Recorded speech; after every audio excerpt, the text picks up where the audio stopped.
Good morning, everyone. It's April 20th, 2018, and I'm Eric. How's everyone doing this morning? I hope you're well.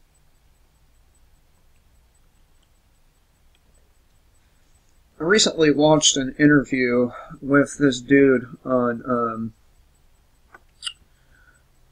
Canadian Prepper's channel.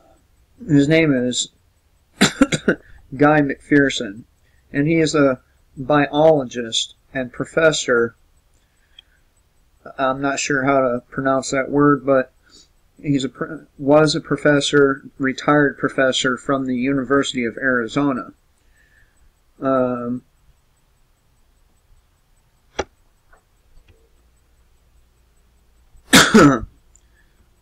going to go over some of the information that he shared in this video or in his interview, and talk about a couple of other things here. Okay, so many of you know that I've maintained that a financial collapse would be the thing that makes shit hit the fan. In my opinion, that's what would have caused, or what will cause shit hit the fan. But there are many other things that could do it. Yellowstone erupting, for example, or a megaquake. There's a lot of things that can make shit hit the fan. And the reason I chose the financial things is because they have an open ideology that says that they want 90% or more of the world's population to go away, to not be here. And one of the easiest ways to obtain a death toll like that is to plunge the nation states of this world into extreme poverty.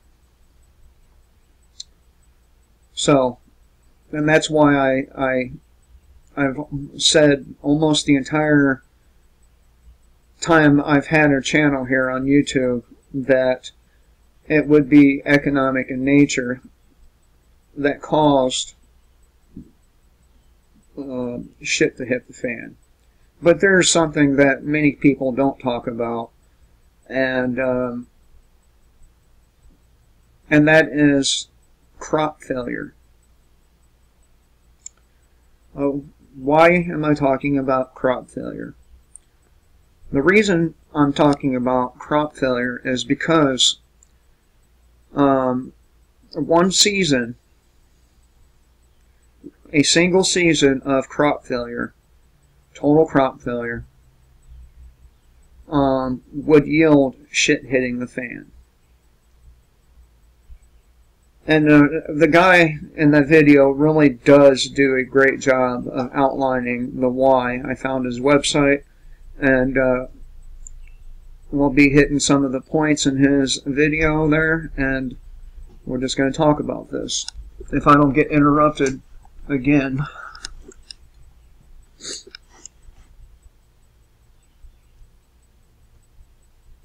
So, right now we have the possibility of World War breaking out.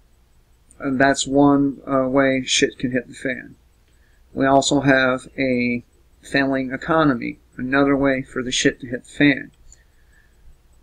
We just seen a record flu season. I venture to say anything much worse than the flu season we have seen would yield shit hitting the fan. And there's all kinds of levels to shit hitting the fan. So, how bad it would get is anyone's guess. But I'm only going to be brief with this financial thing. So, they say proceed with extreme caution. There are so many black swans flying around that one may smash into another, and we're off to the races. Financial analysts and even government economists are now warning of potential doomsday scenarios in financial markets. That shit's way overused, the word doomsday. I'm not sure that it would be doomsday per se, but it would be ugly. The writing is on the Wall Street, or I said Wall Street Journal, holy shit, I was about to. The writing is on the wall, and as Daniel Amanduri, could be, notes in a future Money Trends interview with David Morgan of silverinvestor.com and First Mining Gold chairman Keith Neuenmeyer, it seems like there are 1,000 needles pointing to a bubble that's ready to pop on a number of different levels. The key takeaway for investors who hold assets in stocks is that they should proceed with extreme caution because two key factors, according to David Morgan, signals serious problems ahead.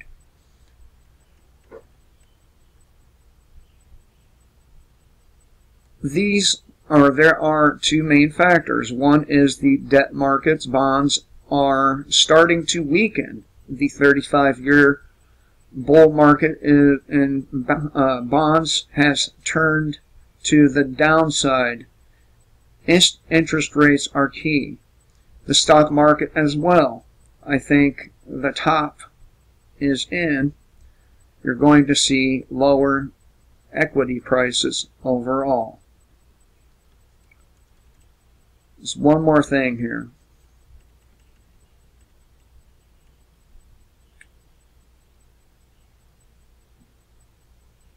Okay, this blue highlighted area. The institutions are completely out of this market. They are still stubbornly on the sidelines watching this market break out. They tend to be late to the party. The big money is the generalist, the big pension funds, and that money is still on the sidelines. And this market is still being supported by retail investors.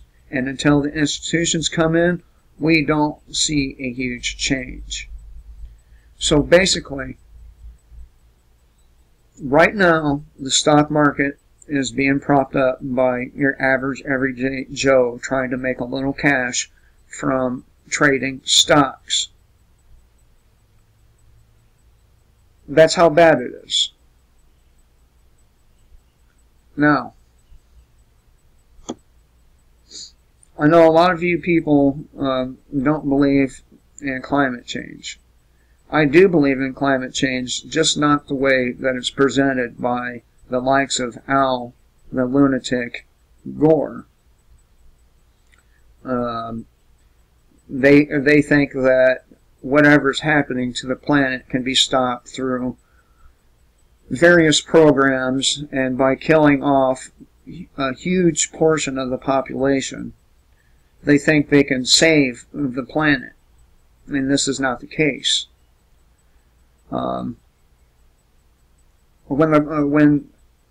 When the climate begins to change, as it has,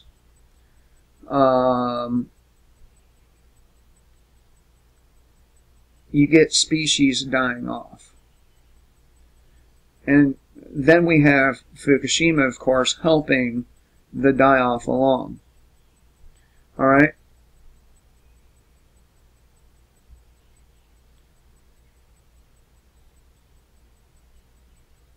The Great Dying wiped out at least 90% of the species on Earth due to an abrupt rise in global average temperature about 252 million years ago. The vast majority of complex life became extinct. Based on the information from the most conservative sources available, Earth is headed for a similar or higher global average temperature in the very near future. The recent and near future rises in temperature are occurring and will occur at least an order of magnitude faster than the worst of all prior mass extinctions. Habitat for human animals is disappearing. Habitat for human animals is disappearing throughout the world, and abrupt climate change has barely begun. In the near future, habitat for Homo sapiens will be gone. Shortly thereafter, all humans will die.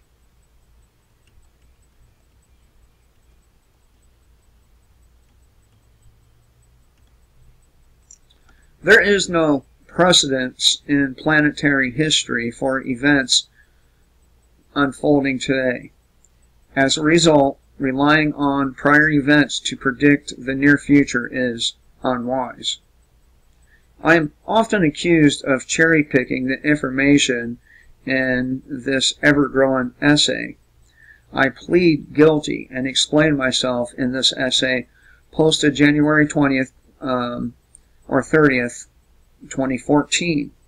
My critics tend to focus on me and my lack of standing in the scientific community, to which I respond with the words of John W. Farley: the scientific case is not dependent on citation of authority, no matter how distinguished the authority may be. The case is dependent upon experimental evidence, logic, and reason.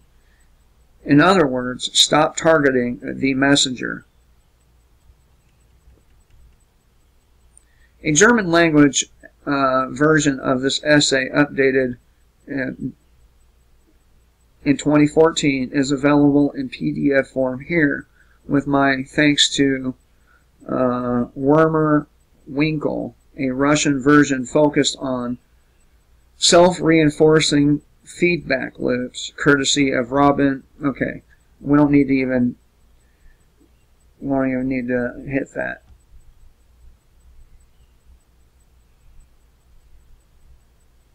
American actress Lily Tomlin,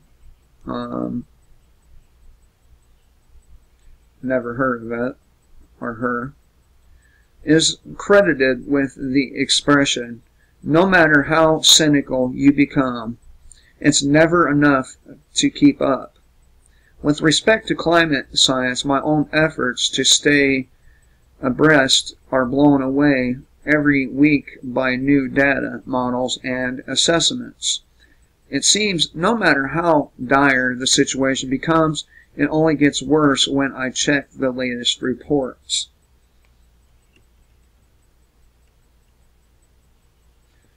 The response of politicians, heads of non-governmental organizations, and corporate leaders remains the same, even though they surely know everything in this essay. They're mired in the dark swamp of nothingness. Margaret Beckett, a former UK Foreign Secretary, said in September of 2008 on BBC American television, with respect to climate change, will it harm our children? Will it harm our grandchildren? Actually, it's a problem for us today, as Haldor, a senior director with the United Nations Framework Convention on Climate Change, said on September 17, 2013, "We are failing as an international community. We are not on track. These are the people who know about and presumably could do something about our ongoing race to disaster." Tomlin's line is never more German than when thinking about their pursuit of a buck at the expense of life on Earth. I think he might have had a typo there. It doesn't matter. Worse than the aforementioned trolls are the media, fully captured by corporations and the corporate states. The media continues to dance around the issue of climate change. Occasionally, a forthright piece is published.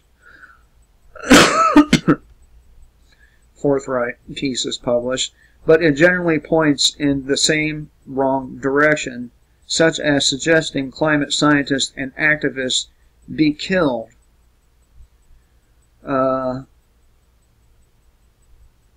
Mainstream scientists minimize the message at every turn with expected results. As we've known for years, scientists almost invariably underplay climate impact. Let's get to the meat and potatoes here.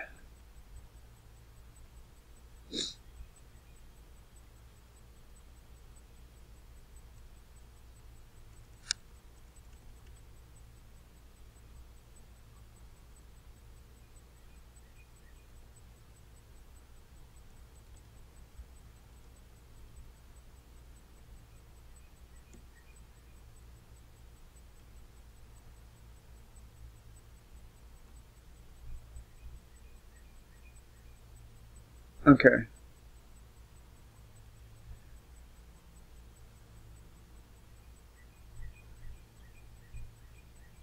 Okay.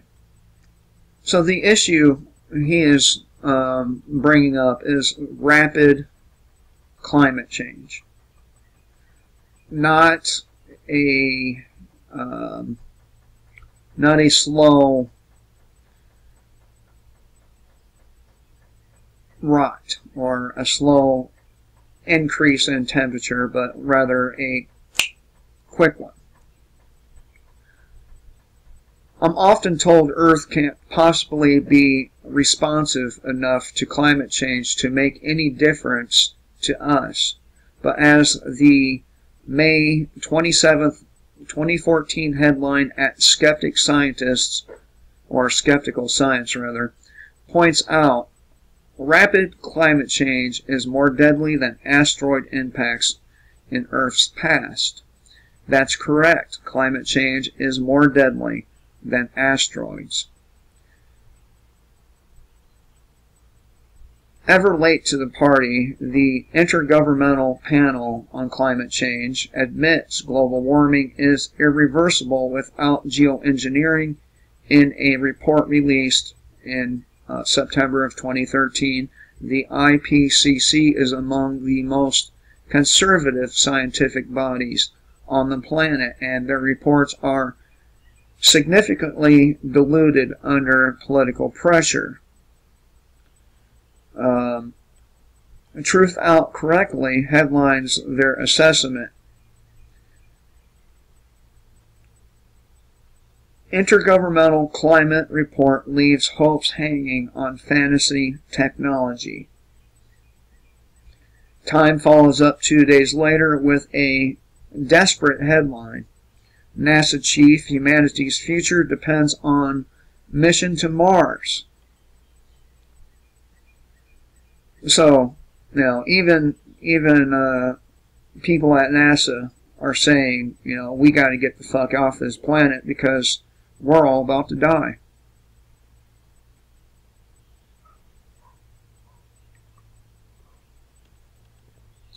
But allow me to point out that human beings have made it through each of these things before. Yes, a good chunk of them died off, but humans ended up on the other side, one way or the other. So, would I be worried about this? Of course, because, again, if it gets really hot this summer, to the point that you can't water the crops enough, and believe me, I'm a fan of summer. I love summer. It's my favorite season.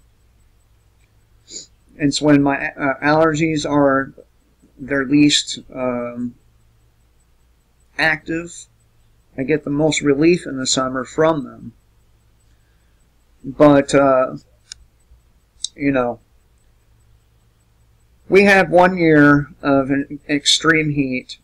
It destroys our crops, and not just ours, but everyone else's as well. That leaves what we have stockpiled as a society for flour, corn, and other crops. Basically, what this guy is getting at is that we're looking at first a large-scale animal and plant die-off before humans.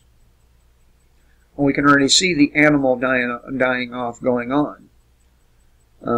I don't know about you, but I pay close attention to the events that are unusual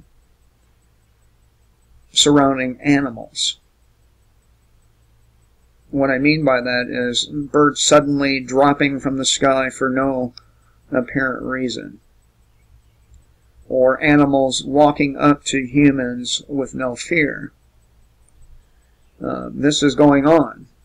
So these are the first things to go, the animals and the plants. There's not enough food stocked up on this planet to feed everyone that is alive. So, what are they going to do about the people who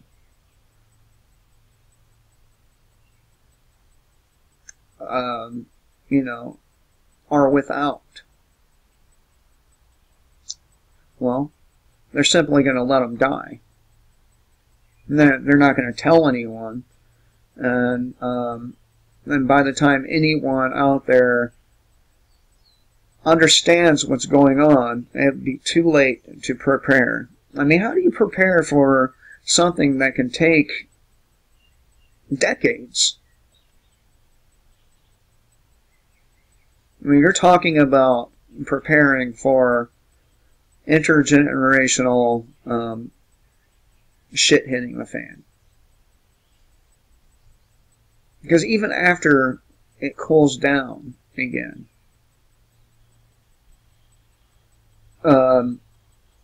it's going to take some time for life to gain a foothold.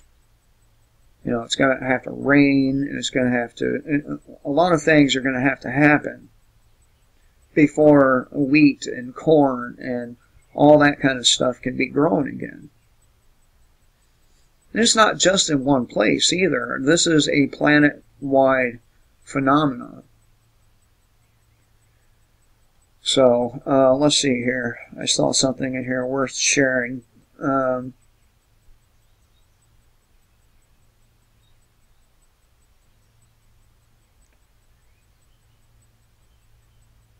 Okay. As pointed out in the December 5th, 2013 issue of Earth System Dynamics, known strategies for geoengineering are unlikely to succeed. Climate geoengineering cannot simply be used to undo global warming. Attempts to reverse the impacts of global warming by injecting reflective particles into the stratosphere could make matters worse. In addition, as described in the December 2013 issue of Journal of Geophysical Research, Atmospheres, geoengineering may succeed in cooling the Earth. It would also disrupt precipitation patterns around the world. In the Arctic, any sea ice or snow retention as a result of geoengineering is lost within a decade. According to a paper in the February 2014 issue of Geophysical Research, Atmospheres, Furthermore, a risk of abrupt and dangerous warming is inherent to the large-scale implementation of SRM, or solar radiation management.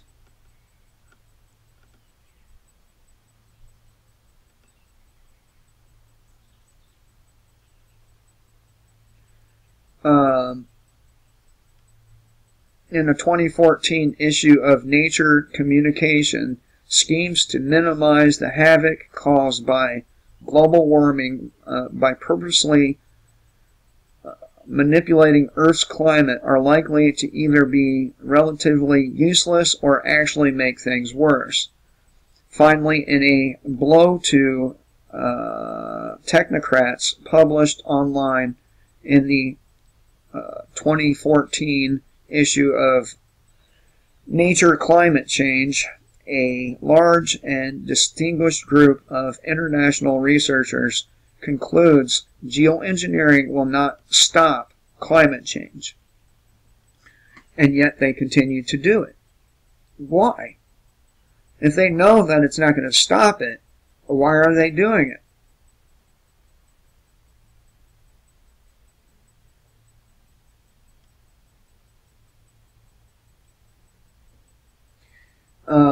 They conclude that geoengineering is not a viable solution for the climate predicament. And people, this is not caused by human activity. We have a pole shift currently going on. Earth goes through cycles.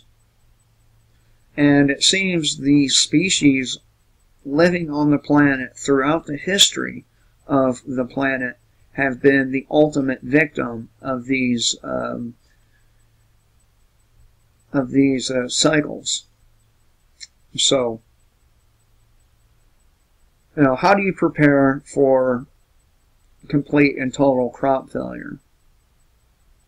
Of course, you can get more food, but how long does that last? What if there are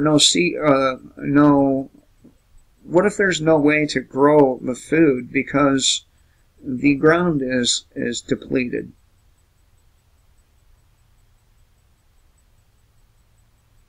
Okay, you can always use a hydroponics or aquaponics system. But you gotta have the fresh fish for the hydroponics or aquaponics system. If they're all dead, you can't do that. And then you have to have the chemicals for the hydroponic system. So, could a person do something like that? Of course. How long would it last? I was going to show the clips of this dude, but this video is ran a little pigeon long. And the Carolina parakeet both went extinct in the Cincinnati Zoo, when the last individual of each of those species died in the early 1900s. But instead, what I will do is leave a link below, and you can see the video yourself in its entirety. You see, the point really is, I guess you should prepare for the worst things that can happen. Yes, it will help you survive for a period of time.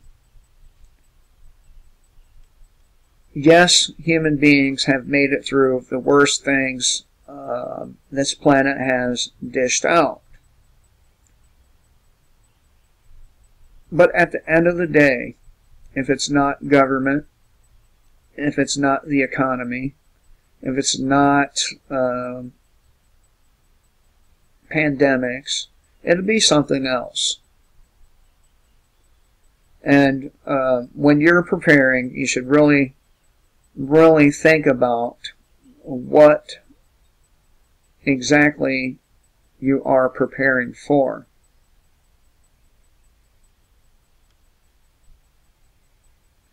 Now, what this guy talks about, I think most preparations the average person can make is inadequate.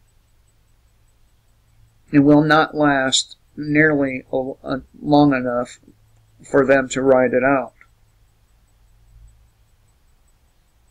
So, anyway, I thought I would share this with you. I hope everyone has a great day. Remember, kill the state before it kills you.